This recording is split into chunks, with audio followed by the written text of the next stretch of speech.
All right, Steve Turley gets into it again. This is preparing for Civil War and what it may really look like. I found this very interesting compared to what happened in Colombia. Think about what's going on here. Was planning on rioting in their town for a number of armed citizens, both men and women, to come on out and begin patrolling the streets and protecting businesses. In a number of towns throughout Washington state, around particularly Seattle, armed residents can be seen patrolling and defending their own neighborhoods. In the town of Bethel, Ohio, a town that has only 13 black residents, nevertheless, about 80 Black Lives Matter protesters descended on the town, but these 80 protesters were met with, get this, over 700 counter-protesters armed with white counter-protesters. So they had 13 black residents, but over 700 white counter-protesters, armed with rifles, came out to protect them. Handguns and baseball bats. There you are. They turned them back. Rifles and handguns, which forced the activists to leave.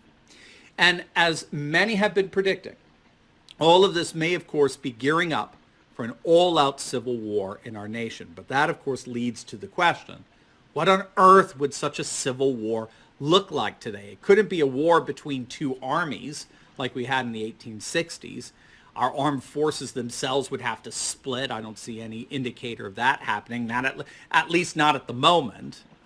Instead, I found the assessment by a counterinsurgency expert to be very interesting, and I think he provides the best analogy for what a civil war would look like here. Dr. David Kilcullen wrote an interesting piece of late, which argued that if a civil war were to break out in the United States, it would be highly unconventional, and it would most likely resemble the civil wars that ravaged the nation of Colombia from 1948 to 1958.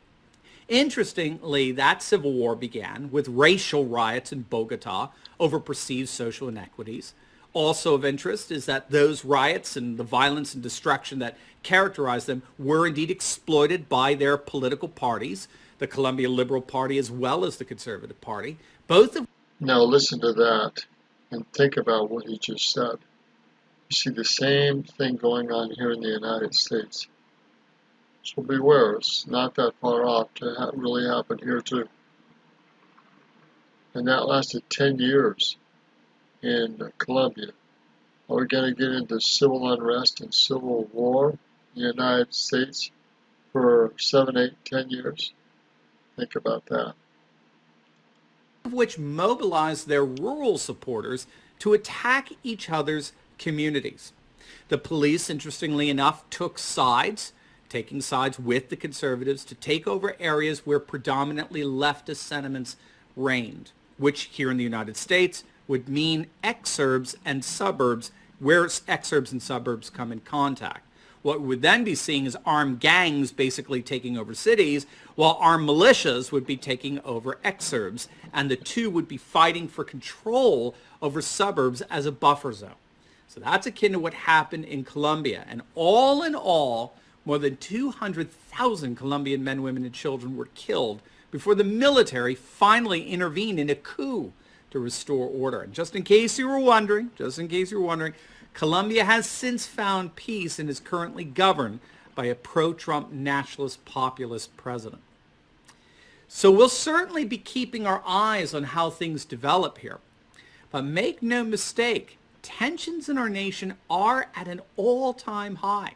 Left-wing mayors and governors will not protect us. That is guaranteed. We're going to end it there. Enough said. But it is alarming, to say the least. And I believe this could happen in the United States as well. We will soon see, especially in more liberal cities and more liberal states. Possibly even some conservative areas as well. Or purple areas, as they call them. It's Roger Martin from Billings, Montana. Is civil war in the United States possible? A new type of civil war? I believe it is. Good day.